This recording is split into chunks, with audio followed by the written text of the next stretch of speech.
Shalom, shalom à toutes, shalom à tous. Que Dieu vous bénisse. Que l'Éternel Dieu, le Dieu créateur de l'univers, le Dieu créateur des cieux et la terre vous bénisse. Que sa faveur, sa grâce demeure davantage sur votre vie dans le nom puissant de Jésus-Christ de Nazareth.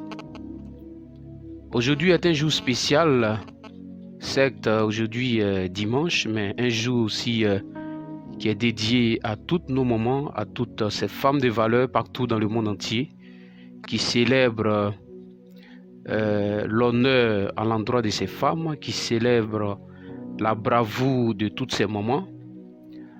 En ce jour, je souhaiterais dire à tous ces moments de qualité, ces moments qui n'ont cessé de nous bercer, ces moments qui n'ont cessé de supporter tous nos caprices. Je souhaiterais leur dire bonne fête des mères, que Dieu vous bénisse et que sa grâce repose davantage sur votre vie dans le nom puissant et suprême de notre Seigneur et Sauveur Jésus-Christ de Nazareth. En ce jour spécial, que Dieu vous bénisse et que Dieu continue de déverser sa grâce, continue de déverser son onction sur vos vies dans le nom de Jésus-Christ. Alors aujourd'hui, c'est juste une exhortation tirée du livre de Jacques. Mais avant cela, je souhaiterais saluer tous ces éminents serviteurs de Dieu, en l'occurrence le pasteur Pacom Gadji, l'ambassadeur de Christ. Je souhaiterais aussi saluer El Professeur Cynthia. Je souhaiterais aussi saluer l'évangéliste Guanou, parfait. Que Dieu bénisse tous ces hommes de Dieu et toutes ces servantes de Dieu, là où il se trouve, que la grâce et la main puissante de l'Éternel abondent et surabondent sur les vies, dans le nom puissant et suprême de notre Seigneur et Sauveur Jésus-Christ de Nazareth. Alors, comme je disais, nous allons partager ce passage de Jacques chapitre 1 à partir du verset 2 jusqu'au verset 4. Alors le verset dit ceci: Mes frères, regardez comme un sujet de joie complète les diverses épreuves auxquelles vous pouvez être exposés. Au verset 3, il dit: Sachant que l'épreuve de votre foi produit la patience. Au verset 4, mais il faut que la patience accomplisse parfaitement son œuvre, afin que vous soyez parfaits et accomplis sans faillir en rien. Alléluia. Alors la Bible ici nous dit clairement que, mes frères, regardez comme un sujet de joie complète les diverses épreuves auxquelles vous pouvez être exposés. Ça, c'est le verset 2. Bien-aimé, aujourd'hui tu traverses des situations difficiles. Aujourd'hui, tu passes par des situations difficiles. La présence du coronavirus a causé tellement de choses, a fermé beaucoup de portes au travail. Certains ont perdu leur boulot, certains n'ont plus d'argent, certaines familles sont en train de croupir, je peux dire dans la faim, je peux dire aussi dans la galère, dans la misère. Et certaines difficultés ont fait face suite à la présence de ce virus. Et certaines personnes se posent la question, mais qu'est-ce qui nous arrive? Ou dans quoi est-ce que nous sommes? Mais ce Dieu, devant toute cette famine, ce Dieu, devant toutes ces difficultés-là, ne nous voit-il pas? Mais pourquoi est-ce que ce Dieu-là peut permettre à ce que nous puissions être dans toutes ces difficultés? Bien-aimé, je souhaiterais te dire ce soir que en tant que chrétien, il n'y a pas seulement que des choses roses qui nous arriveront. Il n'y a pas seulement que de bonnes choses qui nous arriveront. Il y aura aussi la faim, il y aura aussi la disette. Comme l'apôtre Paul aussi pouvait le dire, je sais vivre dans la faim, je sais vivre dans la disette, je sais aussi vivre dans la bonne. Donc bien-aimé, en tant que chrétien, en tant qu'enfant de Dieu, toutes les situations que tu trouves difficiles, par lesquelles tu es en train de traverser, il faut savoir que ces situations-là se résument en ce qu'on appelle une épreuve. Et l'apôtre Jacques nous interpelle ici de voir comme une joie complète les diverses épreuves auxquelles nous faisons face, auxquelles nous pouvons être exposés.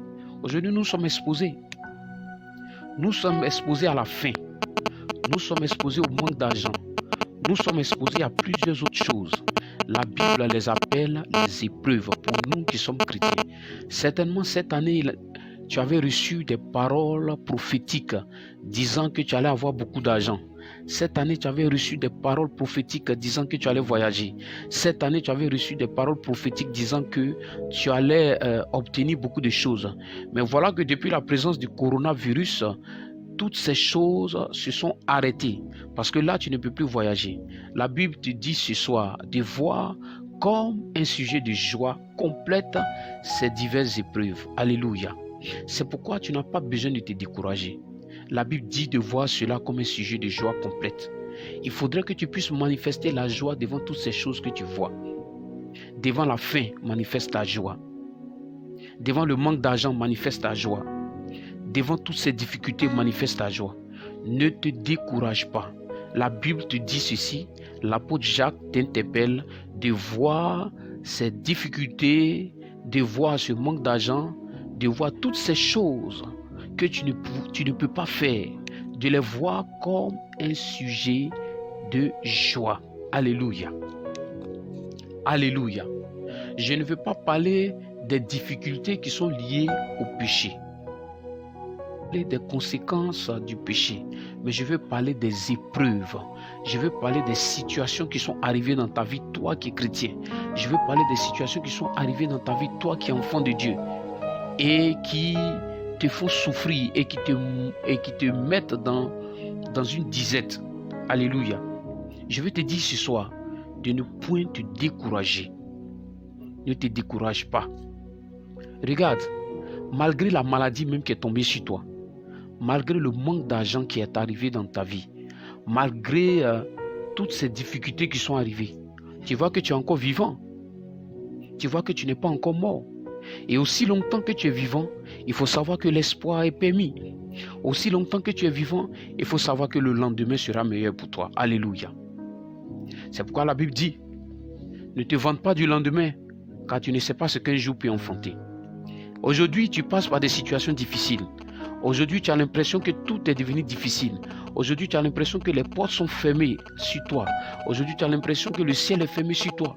Les personnes vers qui tu pouvais aller dans le but de pouvoir avoir un peu d'argent, des personnes sur qui tu comptais, aujourd'hui, là, certains même t'ont tourné le dos.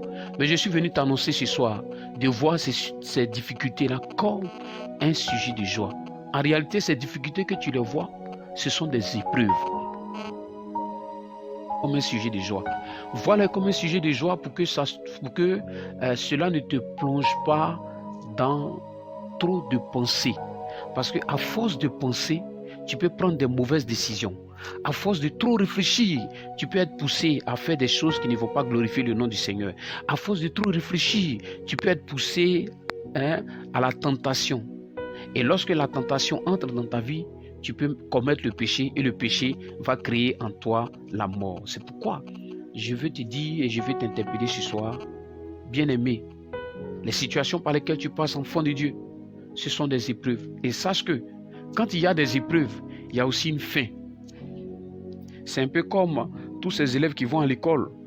Lorsque nous sommes dans les classes d'examen, on dit que nous, arriver à un certain moment bien donné, vers la fin de l'année ou vers arriver à une période bien donnée, nous sommes tous soumis à des épreuves. Et lorsque nous faisons des épreuves, il y a des épreuves qui vont à 1 heure du temps, il y a des épreuves qui vont en 2 heures du temps. Et lorsque nous commençons, au bout de 2 heures, l'épreuve est finie. Au bout d'une heure, l'épreuve est finie. Et nous passons à une autre étape. Et lorsque l'épreuve finit, on corrige aussi les feuilles. Et lorsqu'on corrige les feuilles, on se rassure que tu as bien travaillé. C'est pourquoi l'apôtre Jacques nous dit de voir, de regarder comme un sujet de joie complète. Pendant ces difficultés, comment est-ce que tu te comportes? toi qui es enfant de Dieu, toi qui es jeune fille, pendant ces difficultés-là, comment est-ce que tu te comportes? Est-ce que tu livres ton corps au péché pour avoir de l'argent? Est-ce que tu es obligé de coucher avec le mari des gens pour avoir de l'argent? Parce qu'après toutes ces épreuves-là, tu seras aussi noté. Après toutes ces épreuves-là aussi, viendra aussi les récompenses. C'est pourquoi, bien-aimé, pendant que tu entends ma voix ce soir, il faut savoir que ces épreuves ne te tueront pas. Ces difficultés ne te tueront pas. Prends courage et fortifie-toi. Le temps viendra où toutes ces choses passeront dans le nom de Jésus. Là où tu te trouves, dis un bon amen. Là où tu te trouves, je veux que tu manifestes déjà la joie. Là où tu te trouves, je veux que tu bénisses déjà le nom du Seigneur. Certainement, il y avait une mort peut-être qui était programmée dans ta vie. L'Éternel a permis que le Covid-19 sorte. Parce que certainement, cet accident qui avait été programmé, cet accident-là allait ôter ta vie. Mais béni soit le nom de l'Éternel, car tout ce qu'il fait concourt à notre bien. Tout ce qu'il fait concourt à notre bien. Ne pleure pas, ne sois pas désespéré, n'abandonne pas, ne dis pas que Dieu t'a oublié. Dieu ne t'a pas oublié, Dieu n'oublie pas ses enfants. Dieu nous a tant aimés, Dieu nous a tellement aimés qu'il a fait venir son Fils unique afin de venir mourir sur la croix du Calvaire pour nous sauver, pour nous aider, pour nous faire sortir de notre situation de précarité. Alléluia. C'est pourquoi, bénis le nom du Seigneur. Quand tu as faim, bénis le nom du Seigneur. Quand tu en as à manger, bénis le nom du Seigneur. Quand tu en as en abondance, donne aussi à ceux qui en ont besoin. Alléluia. Que Dieu te bénisse et que sa grâce, sa faveur demeure davantage sur ta vie dans le nom de Jésus. Nous poursuivons l'exhortation au verset 3. Il est dit ceci: sachant que l'épreuve de votre foi produit la patience. Alléluia. Sachant que l'épreuve de votre foi produit la patience. Alléluia. Tu ne peux pas dire que tu aimes Jésus sans que tu ne sois éprouvé. Tu ne peux pas dire que tu es chrétien sans que tu ne sois éprouvé. La foi que tu manifestes en Christ a besoin d'être éprouvée. La foi que tu manifestes devant tout le monde, disant que tu es chrétien ou tu es chrétienne, a besoin d'être éprouvée. Alléluia. Cette foi a besoin d'être éprouvée. Et lorsque cette foi est éprouvée, au verset 3, il est dit que cette foi produira en toi la patience. Alléluia. Aujourd'hui, il y a plusieurs d'entre nous qui ne sont pas patients. Certains même sont dans des fiançailles. Certaines jeunes filles même dans des fiançailles. Elles ne sont pas patientes. Parce que pour elles, l'homme qu'elles ont décidé de marcher avec lui, l'homme qu'elles ont décidé de vivre avec lui, quand elles regardent le présent, elles ont l'impression que ça ne ressemble à rien. Quand elles regardent le présent, elles ont l'impression que ce dernier-là ne réussira pas. Et l'impatience fait que, arrivé un bon moment, au bon milieu de cette relation de fiançailles, elles décident d'aller voir ailleurs. Bien-aimés, l'impatience nous pousse à perdre des choses de valeur. Il faudrait que nous, en tant qu'enfants de Dieu, nous puissions être patients. David même dit ceci, que je disposerai ma prière devant toi et j'attendrai. Est-ce une prière que tu as adressée à Dieu? Est-ce des dossiers que tu as déposés quelque part et tu as l'attente d'un appel? Tu as l'attente d'un coup de fil? Est-ce quelque chose que tu as entrepris? Une chose entreprise auquel tu attends un appel ou bien tu attends un coup de fil? Je suis venu te dire ce soir d'être patient.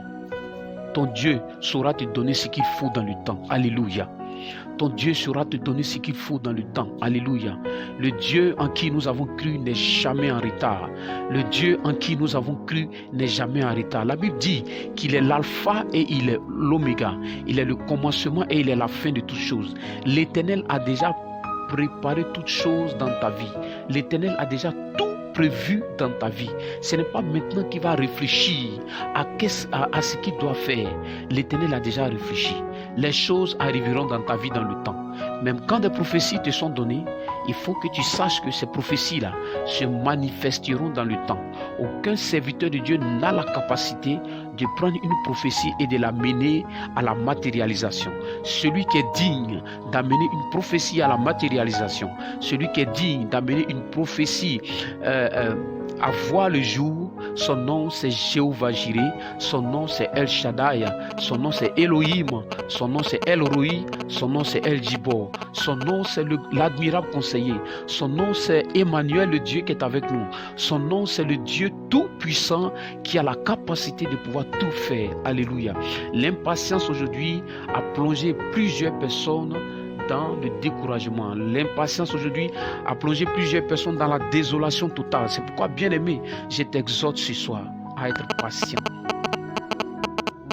À être patient. Pour que l'épreuve de ta foi produise la patience. Sois encore patient. Dieu ne t'a pas encore oublié. Les sœurs, certaines sœurs ont commencé à se marier avant toi. Attends ton tour. Certains frères ont commencé à se marier avant toi. Attends ton tour. Tu es encore à l'église et tu n'as pas encore eu un emploi. Attends ton tour. Continue de demeurer dans cette épreuve. Continue de manifester la foi. Et tu verras que un jour, cette patience-là finira par produire de bonnes choses dans ta vie dans le nom de Jésus. Dis Amen là où tu te trouves. Dis Amen là où tu te trouves. Dis Amen là où tu te trouves. Le Dieu que nous servons n'est pas un Dieu qui ment. Il n'est pas un Dieu qui abandonne ses enfants. Il est un Dieu qui intervient dans le nom de Jésus. Alors au verset 4, il est dit, mais il faut que la patience accomplisse parfaitement son œuvre, afin que vous soyez parfaits et accomplis sans faillir en rien. Alléluia. Aussi longtemps que la situation par laquelle tu passes est une épreuve, aussi longtemps que l'épreuve de ta foi produit la patience, il faut savoir que cette patience-là va accomplir parfaitement ses œuvres, va accomplir parfaitement son œuvre. Alléluia. Aussi longtemps que tu es un enfant de Dieu et que tu passes par une situation qui est l'épreuve, il faudrait que tu saches que cette épreuve-là finira par produire la foi et cette foi-là aussi finira par produire la patience. L'épreuve de ta foi plutôt finira par produire la patience. Et cette patience aussi finira aussi par produire de bonnes choses dans ta vie. Alléluia. Pour ne pas que tu sois découragé, pour ne pas que tu abandonnes cette marche avec le Seigneur. C'est dans quelle situation aujourd'hui tu te trouves? Tu te trouves dans quelle situation aujourd'hui? Quand certaines personnes sont à l'église et quand arrivé à un certain moment, Dieu décide de façonner leur vie, Dieu décide de modeler leur vie, Dieu décide de recréer leur vie. Arrivé à un certain moment bien donné de leur marche avec le Seigneur, ces personnes on constate que oui, le gars hier qui payait ma maison, le gars hier qui s'occupait de moi, maintenant que je suis devenu chrétienne, il a du mal à s'occuper de moi et me voici que je suis seul, je n'ai pas de travail. Ce qu'il y a lieu de faire, c'est de retourner dans le monde. Ma soeur, ne retourne pas dans le monde, ne cherche pas de raccourci. La voie de l'Éternel est la meilleure. C'est pourquoi tu as besoin de demeurer dans la patience. L'épreuve que tu es en train d'endurer aujourd'hui, cette épreuve-là ne te tuera pas. Quand l'épreuve commence, il y a toujours un début et il y a toujours une fin. Tu ne demeureras pas dans cette situation. Cette situation-là prendra fin. Aujourd'hui, tu n'as pas d'argent. Sache que ça prendra fin. Si nous avons un père biologique qui sait prendre soin de ses enfants, le matin, il se lève, il va au travail.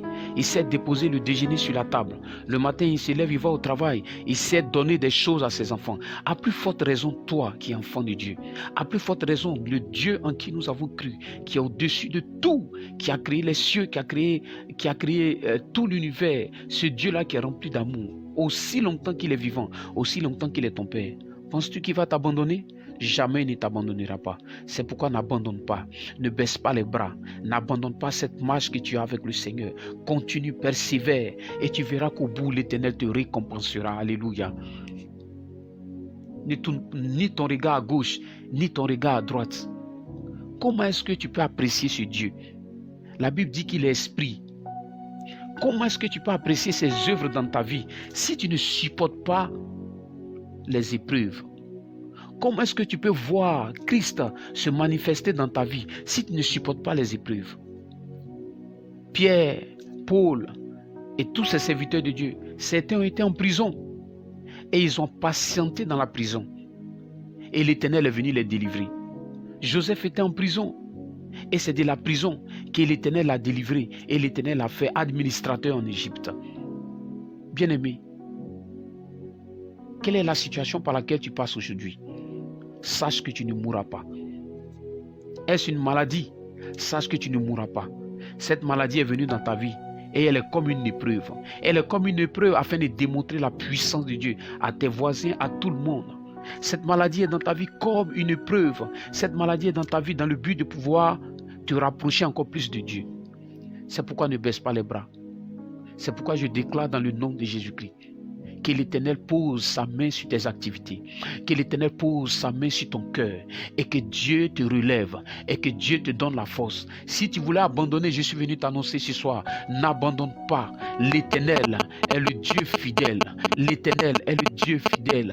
Sa fidélité dure à toujours. Sa fidélité n'est pas comme la fidélité des hommes. Les hommes commencent et arrivent à un certain moment bien donné. Les hommes abandonnent. Mais Dieu ne t'abandonnera pas. Il est fidèle. Il est fidèle. Il est fidèle. Tiens bon. Peu importe la situation par laquelle tu passes, je suis venu t'annoncer que cette situation-là, elle prendra fin. Cette situation-là prendra fin. L'Éternel a dit à Moïse de dire au peuple d'Israël, lorsqu'ils étaient malmenés et torturés par Pharaon et les Égyptiens, l'Éternel a dit à Moïse de dire au peuple que ces Égyptiens que vous voyez là, vous ne les reverrez plus jamais. Et arrivé cet moment bien donné, après tous ces temps de difficultés, après tous ces temps de torture, ces Égyptiens effectivement ont été engloutis par la mer. Alléluia. Et le peuple d'Israël est sorti vainqueur, est sorti dans la joie. La situation certainement par laquelle tu te trouves, tu te poses la question, mais quand est-ce que je vais sortir là-dedans? Je ne vois même pas l'avenir. Je ne sais même pas ce qui me réserve l'avenir. Je ne sais même pas si un jour je vais réussir. Je suis venu te dire, tu réussiras. Tu réussiras. Ton Dieu t'aime et ton Dieu te prendra par la main et te fera sortir de cette situation dans le nom de Jésus. Que Dieu te bénisse là où tu es. Que Dieu te bénisse, serviteur et servant de Dieu. Que Dieu te bénisse, enfant de Dieu. Je suis venu déclarer sur ta vie ce soir la paix au nom de Jésus-Christ. Je suis venu déclarer sur ta vie ce soir la force de supporter ces épreuves par lesquelles tu vis dans le nom de Jésus-Christ. Que Dieu te donne de tenir bon. Que Dieu te donne de tenir bon. Reçois cette paix dans ton cœur au nom de Jésus-Christ. Reçois cette paix dans ton cœur au nom de Jésus-Christ. Ta vie chrétienne a besoin d'être testée. Ta vie chrétienne a besoin aussi d'être attestée. Ta vie chrétienne a besoin des épreuves pour que tu puisses avoir des preuves demain. Ces épreuves te donneront des preuves demain. Oui, quand les gens diront, oui, ton Dieu, comment se présente-t-il? Ton Dieu, qu'est-ce qu'il a fait pour toi? Tu leur diras, oui, hier j'étais dans les épreuves et aujourd'hui voici ce qu'il m'a donné. Hier j'étais dans la stérilité et aujourd'hui il m'a donné un enfant. Hier j'étais dans le chômage, aujourd'hui il m'a donné un travail. Hier j'étais dans la disette, aujourd'hui il m'a donné de quoi manger. Hier je n'avais pas où dormir, aujourd'hui il m'a donné un toit, aujourd'hui il m'a donné une maison.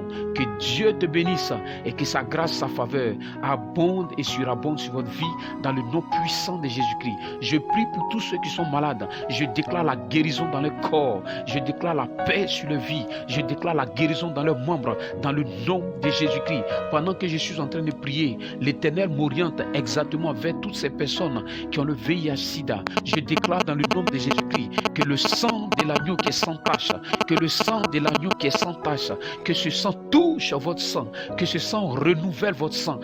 Dans le nom de Jésus-Christ. S'il avait été déclaré par la médecine que tu as le VIH-Sida, que ton sang est atteint par ce virus, je déclare la pureté au nom de Jésus. Le sang de Jésus est saint. Alors je déclare que ce sang de Jésus sanctifie ton sang dans le nom de Jésus. Le sang de Jésus est saint. Je déclare que ce sang purifie ton sang dans le nom de Jésus. Sois guéri au nom de Jésus-Christ. Que ce virus soit détruit au nom de Jésus-Christ dans ton corps. Reçois la guérison. Reçois la paix. Reçois la guérison. Reçois la paix. Partout où tu te trouves, sur ton lit d'hôpital, je déclare la guérison au nom de Jésus-Christ. Sois guéri au nom de Jésus-Christ. Sois guéri du cancer. Sois guéri du VIH-Sida. Sois guéri de de la tumeur soit guéri au nom de Jésus-Christ de Nazareth. Que Dieu te bénisse et que sa grâce, sa faveur abonde sur votre vie au nom de Jésus. C'était au microphone votre humble serviteur, le prophète exaucé de Dieu. Nous gardons le contact pour mardi. Mardi, nous avons aussi un temps d'édification et de prière. Restez connectés mardi et nous allons partager la parole de Dieu. Nous allons enseigner encore. Nous allons écouter la parole de Dieu et à la suite de cela, nous allons prier. Alléluia. Et le thème de cette prédication, le thème de cette édification, c'est dis un mot. Dis seulement un mot. Dis seulement un mot. Je sais que ce message aussi vous fera du bien. Que Dieu vous bénisse. Restez connectés. Nous sommes ensemble. Salutations fraternelles et sincères à tous mes amis, serviteurs de Dieu. En l'occurrence, l'ambassadeur de Christ, le pasteur Pacom Gadji, l'évangéliste Guanou Parfait et elle professeur, la servante de Dieu, Cynthia Adia. Que Dieu vous bénisse et à vous tous aussi, membres de Lève-toi, sois éclairé car ta lumière arrive. Que Dieu vous bénisse et nous gardons le contact et à la prochaine. Amen.